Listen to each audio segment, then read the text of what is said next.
Hey, what's up guys, it's Mike with Alpha Reptile, back from another video today. Today we're touring. This is my 300-gallon kind of living room display terrarium. But long term it'll host Ammiraga pepperide. Right now it's not hosting anything. I'll leave his Instagram in the links down below so you guys can check it out. Yep. Technically planted tanks? Technically planted tanks. Let's check out this tank. Alright, so this is the 5 foot by 2 foot by 4 foot terrarium. So it's 300 gallons. Really, the most special thing about this one is that it's made of composite aluminum. So totally custom built from the ground up, and kind of the reason why I decided to make it out of composite aluminum is because I want to have something really light and be able to move it when I need to, like inevitably down the line. So I got a buddy of mine to kind of manufacture the stand, did the terrarium as well, and then I did the glasswork, all the life support systems, and all like the background, all that other kind of stuff. The overall weight of this thing, without having anything in it, was probably around 50 pounds, I'd say, like just without anything in it. And then now that it's fully planted and like has all the stuff and hardscape and whatnot in there, probably weighs like 450 pounds or so maybe. Some of the other problems I tried to solve with this terrarium, this was kind of like my second big terrarium. I wanted to be able to solve the problem of being able to reuse the terrarium water that kind of like goes in and around the terrarium. So like, you know, I waste a lot of water misting the terrarium. Under here, what we have is a kind of like drain that leads to a sump, and the sump has a custom fogging unit in it.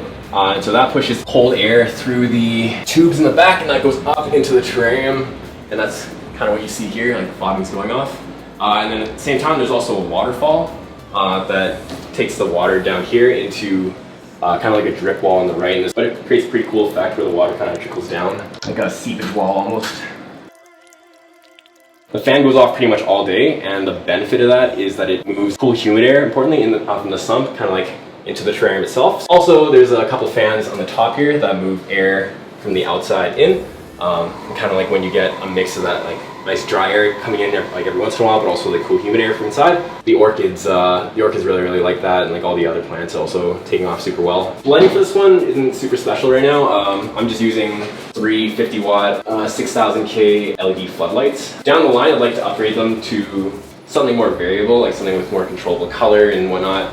But that's not where we are right now. But it's a pretty easy change to make later on, and the plants are doing well enough in it. So the background, it's kind of a mix of pumice and fake rock material. It's I think it's like a resin coated with something or other. Where all the plants grow really well is like kind of where the pumice is. The technique is from Planted Glass Boxes, Justin Yeager on Instagram. It's kind of my philosophy for making terrariums in general. I want to recreate like a slice of the rainforest, kind of an average slice of the rainforest, an average piece of the rainforest. It's not coated in like really out there plants. Like there's not a whole ton of show sealers. There might be a couple or whatever, but it's mostly plants that's pretty inconspicuous. And this is an average slice of rainforest, but like heavily stylized, I guess is the word. So lots of plants that you never see, kind of like in this density and whatnot. Just like being able to grow stuff that I really like all these orchids and whatnot. The fogging unit, like the constantly cool, humid air moving through the terrarium was a game changer for me for being able to flower orchids and grow stuff really well. Usually during this time of the year, we'd have like heat waves or like things that are really hot, and historically I've had trouble keeping plants alive during that time. But with the fogging unit, I don't have a lot of trouble doing that anymore. I did lose a few flowers and whatnot along the way. The actual plants themselves are totally healthy, and they'll put out new flowers and whatnot for me to enjoy later on, especially like the really delicate and sensitive orchids. Do you want to point out some of the ones that people might have questions about, or some of your favorites or something? I have no idea. This is a philodendron hybrid between Lanochrysum and Ericosum. Okay. Splendid? Is that what it's called? Yeah, I think it's called Splendid or something like that. This tank's like a work in progress. I do want to put the Ammiraga pepperide in here eventually, but I'm not in any tremendous rush. It's kind of nice to not have to worry about frogs and whatnot, you know, when you're just like working with this tank. You asked me a question before about the melastoma that popped out in the 125-gallon tank. This melastoma here?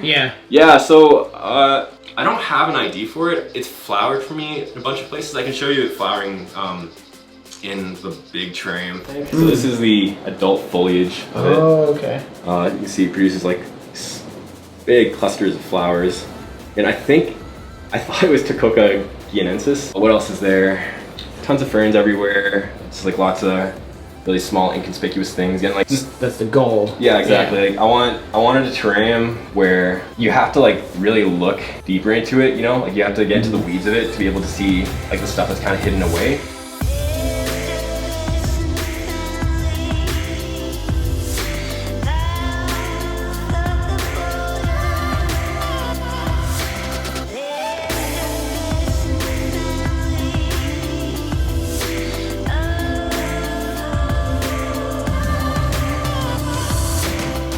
more you look, the more you see. Exactly. Like, you know, you look at the terrarium and like off-land, you kind of like, oh, hey, there's a big bromeliad here. There's like a pretty nice, like, you know, philodendron here. A few like bigger ferns or whatever. Oh, it's like, oh, it's a pretty nice piper in the back there. But then like as your eyes kind of wander more, you notice the really smaller, inconspicuous things that don't really stand out right away. And that's kind of the important part to me, I think, when building display terrariums. Is that Margravia at the back there? Is that El Coca? Yeah, exactly. That one back here? Yeah, yeah. That's El Coca. This is a big, massive El Coca that's I'm taking off. I really want to put like an Anthurium beechii or something kind of like back here. Hang down, like covering that back area. That would look sick. So this is a cyclanth, some kind of a Splendia. I think it's imported as CF insignis, but I'm not totally sure. There's a bunch of other cyclanths here. You can see a bunch like over there and whatnot. There's also like this one cyclanth over here. I really like using cyclanths because they, you know, they're seen pretty much everywhere in the tropics. And I think they make up an important part of the ecosystem there and kind of like what makes the neotropics the neotropics. But they're pretty underrepresented in the terrarium hobby. Extremely underrepresented. Like you never really see people with them, you know? It's like, you see lots of people using lots of aroids and whatnot, but nobody really ever uses cyclanths and even just like kind of filler plants that are there and whatnot. That's why I really like them, and you know, I think they really represent the neotropics super well, especially the habitats we try to recreate with Orphagas and our dart frogs and whatnot. The Dichinopigium Casasianum, I think is what it's called. This one is pretty easy to grow in my experience. It just, the media for this terrarium is just filter foam, because it's, there's no drainage layer or anything because it's drilled for the sump at the bottom. So it'll never like flood or anything like that. And there's just a layer of lava rock on top of it. Again, I don't think the lava rock was that necessary, but the plants do seem to like it. So the wood in this terrarium is all Manzanita. I imported it from the States. There's a guy in California, Rich from the Manzanita store, I think is what it's called. And so he gets me some of the stuff from his property. I asked him for like, you know, an untreated, like rich, dark colored Manzanita. I think a lot of people in the hobby like to use kind of like the sandblasted Manzanita. It's super hard, so it'll last a really, really long time, even with like the kind of thinner branches like this. Is this a piper? The super corrugated one? No, this is Anthurium corrugatum. It imported pretty poorly, but it's putting out some new leaves here, so that's good. There's Anthurium or some Samoides, I think. Yeah, there are some. I love that plant. Yeah, I like it a lot too. I wish it would put out a new leaf, but it just hasn't yet. It's not doing it. Like it's putting out tons of roots and whatnot. So I'm hoping it'll, you know, put out a new leaf soon. Oh, there's this piper. So this one, I think I talked about briefly in the 125 gallon. You can feel texture yourself. This is like the one I called just like species Velcro. Oh wow. Like the back of it is just. Oh, that's so strange. It's a really weird feeling, right? Yeah. Like, touch like whoa. If you touch it, you can actually like your fingers stick to it. Wow. Like, really interesting one. I didn't think it was gonna get super big, but like. The leaf is massive. Like it came from a plant that was tiny. I didn't realize how big it was gonna get because, you know, it was a volunteer plant. Oh, speaking of volunteers, this is this one Microchilus on the back. So this is an Ecuadorian jewel orchid. This one was actually a volunteer. It came out of a patch of Selaginella and it just popped out. I was like, oh, okay. Nice. That was super lucky. And then the adult foliage will look like this guy down here, or something like similar, that. Yeah. What else is there? Lots of mini philodendrons everywhere. Understory Enterprises carries probably one of the best selections of mini philodendrons that they just import from Peru off their property. Yeah. And like some of them are pretty insane. Like this one I really like as well. There's just a pile of them everywhere. I wouldn't be able to find them all if I tried. Yeah. They also have some really interesting Margravias. Having to look closer at things to be able to find what you're looking for. So this is like really tiny Margravia. Like the white line one. Yeah, that's one that I kind of hid away, and I'm hoping, like, you know, long term it'll kind of snake up the side of this this log here. There's another piper kind of back here. This one is also a volunteer. Oh boy. Philodendron Tinsamayanzi. Okay. Same plants as what was growing in the 125 gallon before. This is also another plant. This one came to me from a friend who's had it for like a decade, but he's never been able to identify it. Yeah, it's a philodendron of some kind. No one's been able to identify it properly. I've thrown in just an ungodly amount of Laethoglossom in here. Like you can see some growing here, there's some growing here. There's also just like this mass growing here. So this form of Laethoglossom filtatum, this is called the trilobate form. This is the first form I ever worked with years ago. And it's by far the easiest form of this plant to grow. I guess just like quick history in this plant, like it's widely distributed across South America. And it kind of like resembles, I don't know how you want to describe, like an anorexic fern or something like that, or a snowflake or whatever. But the cool thing about this plant is that it grows in different forms, and these forms can look wildly different depending on like where they are or whatever. But the actual species you can find pretty much all over South America. So like here's another form, for example. This is the Stanley eye form. One's with like a finer form. This one's with like, it's like this one here. And there's also like, you know, this one here that's like a little more cryptic, harder to see. But by far this one, the trilobate form, if you're looking for kind of one to start growing for the first time, I would recommend that one. I've grown in pretty much every condition you can think of, and it does well in pretty much all of them, and it's really fast growing as well. And I never seem to have enough of it, even though I use it everywhere. I really like this pumice mosaic, we'll call it, technique that you can learn from Planted Glass Boxes, the seminar. We'll always have like a very consistent humidity just with how the stones hold water. I silicone the stones to the back wall, and then I just stuff sphagnum moss between the cracks. And then over time, as you know, the plant roots and whatnot grow in, they kind of create like the matrix of the roots and the stones and the moss and whatnot will like anchor everything in. Yeah. Exactly. Okay. Typically it's sold as this material called featherstone. This is called Spirospermum buxifolium. It's an epiphytic, or it's just a neotropical blueberry. I believe the blueberries themselves are edible. I've never tried it myself because I'm afraid, but I've been told that they're edible, and it's not like a show stealer plant or anything like that, but it does fill up the space really, really well, and like the way that it grows, it kind of just like dangles down. It's kind of got like the same energy as like Margravia a couple years ago when people kind of used it like all over their backyards and stuff. Yeah. It's got a kind of a similar feel to it, but it doesn't. It's not as invasive, I guess. But you get this nice kind of like cascading pattern of these like greens with this like awesome foliage, and then the new growth is this like really nice pastel color as well, and then you get the benefit of get the blueberries, which you may or may not be able to eat. What else is there? Oh yeah, I think I might have talked about them before, but the Racinate crispa. So this is kind of like where most of them went to. Again, I ordered 4, thinking I'd get maybe, you know, 4 plants or whatever. I ended up getting like 20 different plants, and they've all grown extremely well in here. You know, some of them are growing like brighter lighting and whatnot, and some of them are growing directly underneath the lamp, or the fans. But all of them do really, really well, and all of them are flowering and pupping and whatnot, and I'm gonna have the more you say them, like there's some there's another one here, yeah, exactly. All over, another one in the middle. It's a really nice like accent plant. It doesn't take up a lot of space and whatnot. What else is there? Oh yeah, there's some Triolina Ecuador red kind of in the back. And then in front of that, kind of like the dark colored plant, that's actually a Piper as well. That one I didn't get as a volunteer. That one I ordered on its own. I wasn't expecting to get that one, but I was really impressed when I first got the plant because it's like this dark, rich color. Beautiful.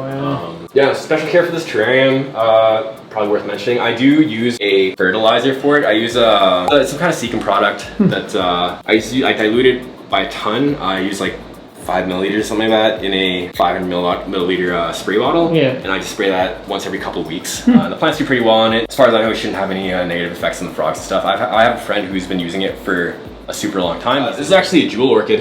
What? Yeah, I don't remember the genus of it. I actually didn't order this one. I ordered it last year. It was like a $50 plant or something like that, USD. Yeah, I didn't expect to get it, but super nice plant. It's flowered for me before. What else is there? I don't know. There's this like kind of subtle Selaginella here.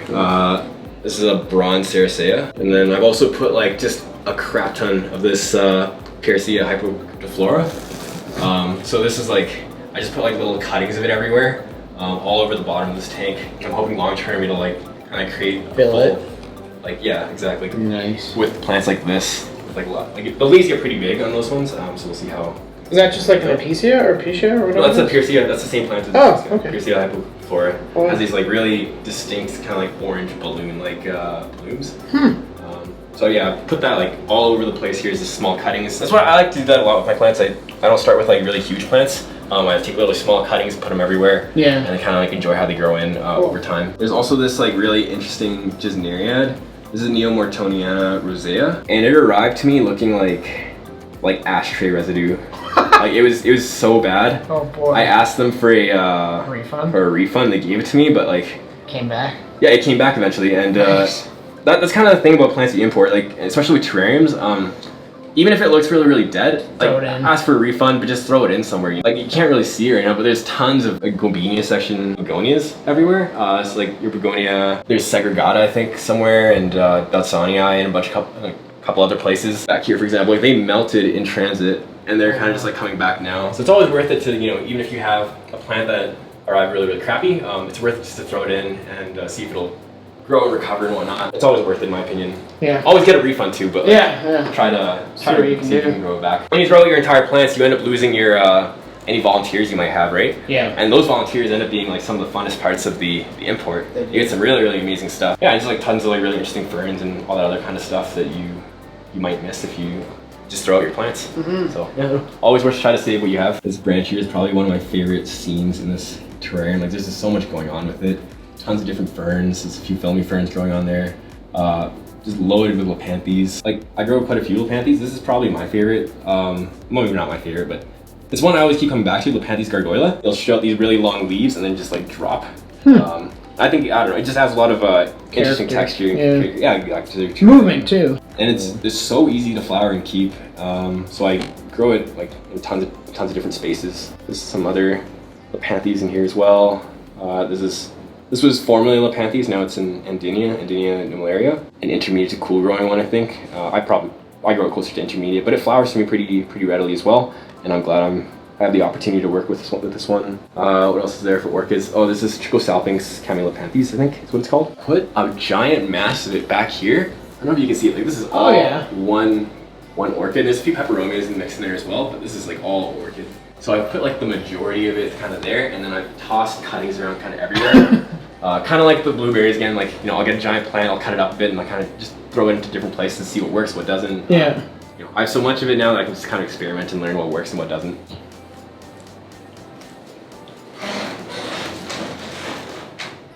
Alright guys, thanks so much for watching the video. I mean, this is the first time I've really seen this collection this in depth. I want to thank Indra for his time on this fine Friday, for opening up his house and showing me around. So make sure you go follow him. Thank you. No, thanks for having me. Yeah, technically Planted Tangs on Instagram, Alpha Reptile. Let's go. Yeah. Thanks for watching.